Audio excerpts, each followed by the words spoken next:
Whenever you're ready. Okay, thank you. Pauline Spadafora is a professor of English at the City College of New York. She has published several works of nonfiction, among which is the Dear Sister, an important sociological and historical record of her family, who wrote letters to her sister in Sicily during World War II, before and after. Today, she has written a fiction, the first of her fiction, and it's called Louise Place. It's a novella, and I'm glad to have her here today. Oh, thank you, Vito. You're welcome. Everything was okay with the other program, the other Oh, it was interview we wonderful. had? It was enjoyable, and it's good to see you again. How's the assistant doing? Quite well. It had a good run. It did really. Oh, It had yeah? a very good run, and I think it's not finished yet. You know, we have two things in common. We both went to high school, in the same high school, Yeah. Washington Irving High School, only that you went in the day, I went at night, and also at City College. You taught there for many years? I taught at CUNY for many years. It's 28 years. I just retired in 2012. I've just retired. Tell me, with this new novella, what is it about? Tell me. Well, Louise Place is about 5 young Italian-American girls in the 50s, and their epic story and what went on at that time. Time of innocence, I guess. It was a time of innocence. It's exactly what it was, and that's what I wrote about. And as the girls grow, so grow the issues of the place, history. And the innocence goes. And the innocence goes. And the novella goes up to the end almost. It does. It shows It does. life and death, happiness and All of the things we unfortunately have to. So where does it take place? It takes place in Thompson Street in Greenwich Village. And there's Thompson, Cornelia, all of the areas of Greenwich Village, Prince, Spring, and it so on. starts when? It starts in, well, I started in 1953, but it sort of moves to 1954 very quickly. So it is 1954. And the Greenwich main Village. character was just Mimi. about... Mimi was just about 13? She was about 13, yes. She was going to be 14 that summer. So tell me, this Mimi comes from Brooklyn, as I Yes, understand. she does. This is pure fiction. Yes. You smile. So it comes from Brooklyn. Why does it come from Brooklyn? And she goes to live in the village.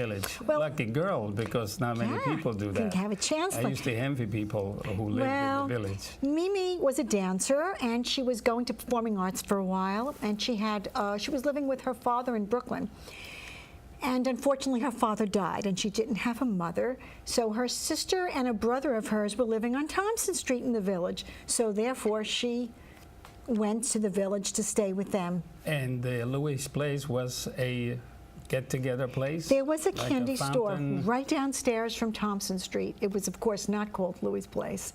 But it I had to does really fictionalize exist. it. It existed. It certainly existed at the time. I changed the name. You changed the names, I of course, did. of course, of course. So the story, it deals with these 4 girls, 5 girls. five yes. girls, and they all have, they begin as little girls, basically. Exactly. Opening up in Fortunate the enough, world yes. and pretending to be Movie stars and movie whatever. stars and things like that. Yeah, and then life evolves yes. to the point where there's some happiness, there's some, the girls grow basically together for a few years, Yes, right? and then they grow apart, and then there's Obviously. tragedy, of course. Yes. And there is tragedy, life and death, and happiness. And we talked about the village. Yes. Now, this was an interesting historical, you cannot say, they're also historical, because Yes. from the image that these girls have of themselves, full of themselves, self-aggrandizement, hoping, Yes. and talk about some Yeah. some subject which I think I found a very girlish sort of subject, like was. keeping virginity. Keeping the virginity. The Blessed Virgin should keep For a boy, a virgin till usually 18. at that age, I was wondering how come boys were full of sexual drives, and girls were always so cool. And now here basically comes that it's not so. It's a big change. It's a big change. And now I forget what I was trying to say, but as the girls grow, so we see the world around them. Before we see only the girls. But we see how the girls, let's say the fashion, how the girls dressed. Yes.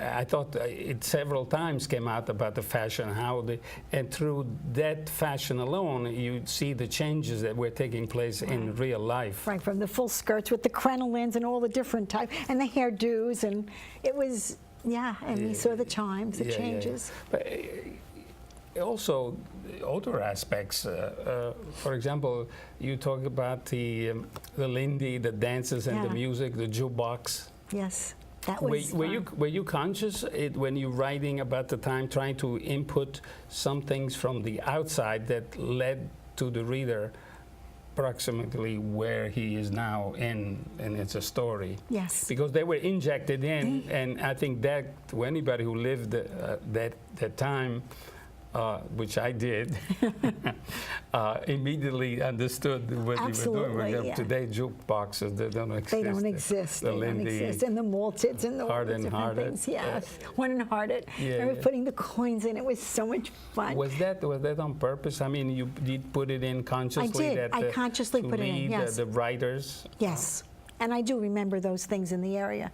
Doing it, being part of that. Mm-hmm. I was reading only maybe a month ago. I was reading Mario Puzo's The Fortunate Pilgrim.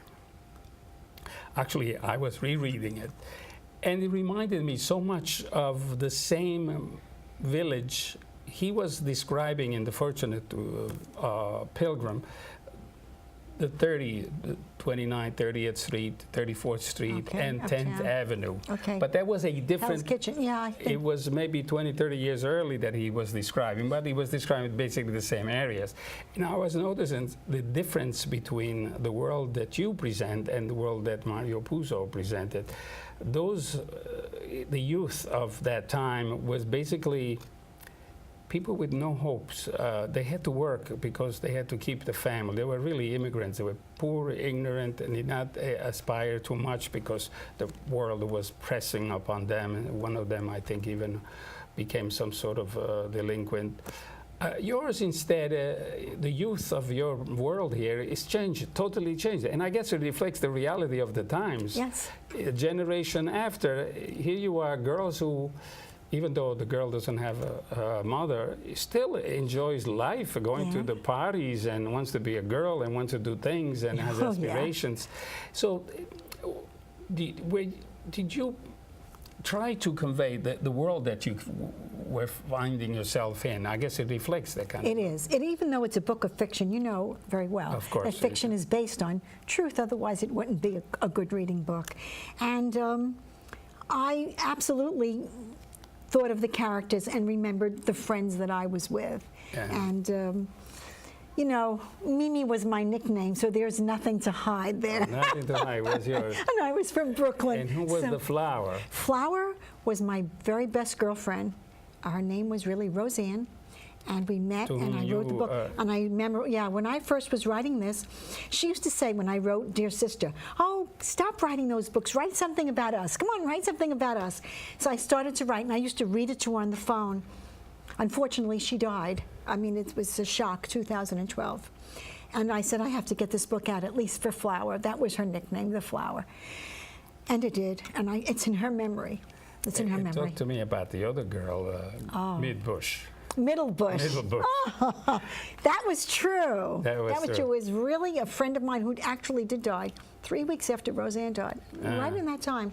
But her name was, well, I didn't give you her name, but we called her.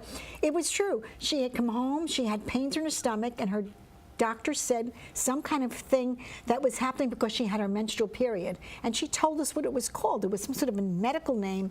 We didn't understand it. We called her Middlebush, and the name stayed. She was Middlebush. A good metaphor. A metaphor. I think that is a story that could be developed because what I from what I read, I think there must be a lot of sad story with this lady also, the Yes. character, the way it ended and all that. And then there was Olive. Olive. What is it? Well, Olive was based on someone I did not like. And Olive was my arch enemy. She liked the same boyfriend that I did, and she gave me a very hard time. So I had to put her somewhere and give her a really hard time in the book. I mean, we're allowed to do that when we write, aren't we? But it wasn't so bad. I mean, it showed the destiny. These girls together, Right. having basically the same dreams. Right. Of being somebody, and all of a sudden reality sets in, and each one has her own Exactly. destiny, her Yes, own route yes, to go yes. to, and so she became a Porn star. porn She made it to Hollywood. Nobody else did. She made she made it to Hollywood. Yes, she did. Okay, now I understand that this is a novella. Yes.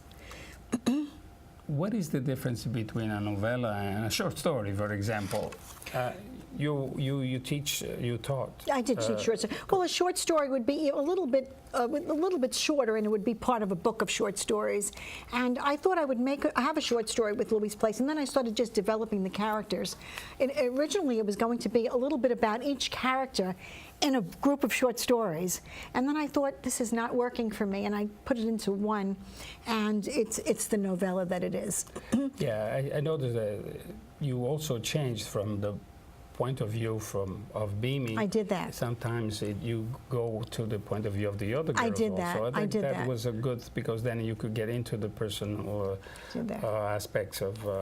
And I left it open at the end so that if I ever wanted to write again, I would continue. So it's an open ending. And that's how I wanted it to be.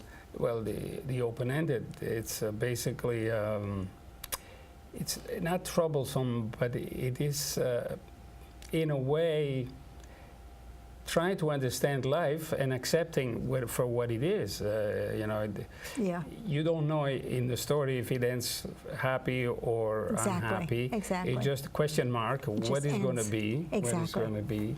Exactly. So not many people write today novella. Of course, novella is I'm saying it's an Italian word for something new, and it is a new genre. It is considered a new genre.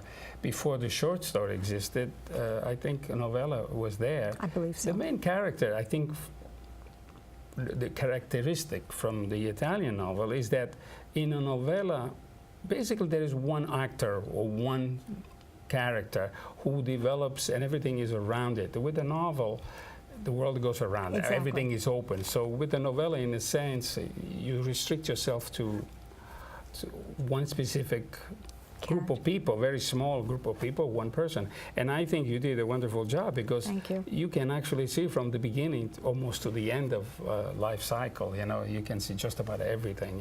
It's very short, very concise, and yet it's there. Thank you. Now many people like to write a novella. How come you chose a novella?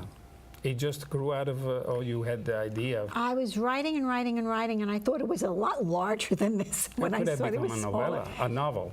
Exactly, exactly. I think, you know, honestly, Vito, I intended it to go further, and then when these people were dying, I panicked, and I wanted to finish this before anybody else that I knew at the time would die. And I think I sort of cut it short. And I thought, well, I can always have an addition to this, Yeah, another it was part. concise. So it could become a novel. Absolutely, it could have been a novel.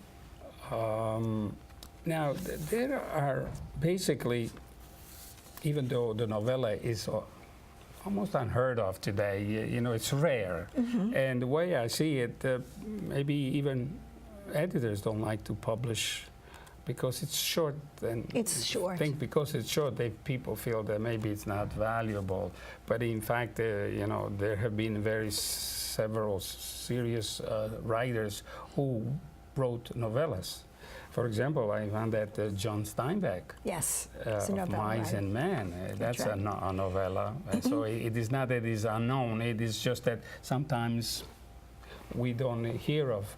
Truman Capote's breakfast Right. at Tiffany's also. And then Ernest Hemingway, The Old Man and the novellas, Sea. yeah. So these are basically Novellas. very important work. So it becomes a jewel, like a short story. It has a specific construction now, but then you can do it. So tell me, did it take a long time? I know you were under pressure. I was under pressure. It didn't take as long as Dear Sister.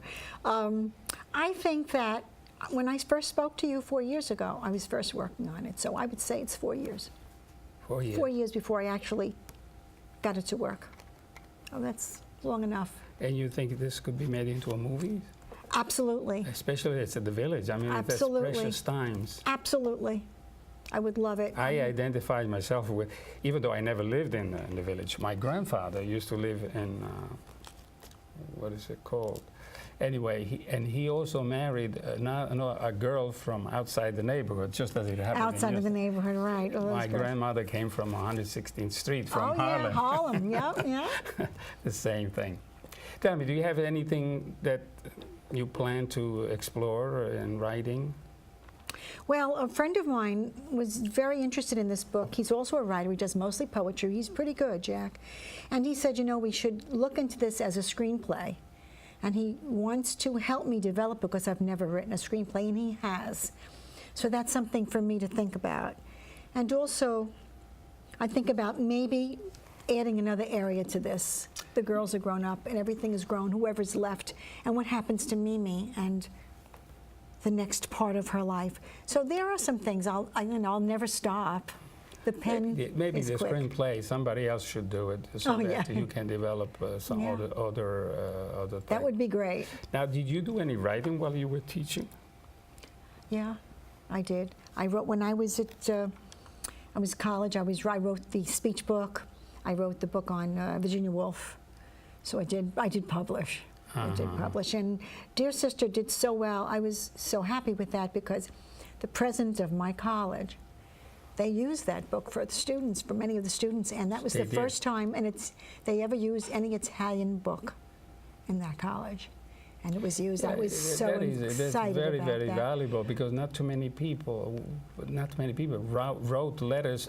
Actually, there was a time when we all wrote letters. I remember, as I was saying, at 13, I was already in Venezuela as an immigrant, and I used to write a lot to my mother. But the question is, where are those letters? Yeah. You were lucky in preserving I them. was and excited seeing because, the value. you know, there were so many immigrants. I was at LaGuardia College for 28 plus years. And there were so many immigrants there. That's what the school is made up of. And they read about everyone. And I thought, gee, why not read about the Italian immigration, about what happened to the Italians? And Dear Sister was also about a woman, about a struggle, about the World War II. It had so many different factors to make it really enjoyable. Students started to love it. And that's when the president said, you know what, this is a good thing. I had an award, and everybody started using the book. It did so very well. And then, of course, I wrote it in Italian. I did write the book in Italian. It's You write in it's Italian? Cara Sorella. I had some help with it, but I think you know Leah Brunetti. She helped me with it. Leah, yes. Yeah, that's good. But I think that work has more value here in America. It does. It did not do as well, and you have to go to Yeah, Italy you and start pushing. Make it Yeah. available to other people because it's an important work.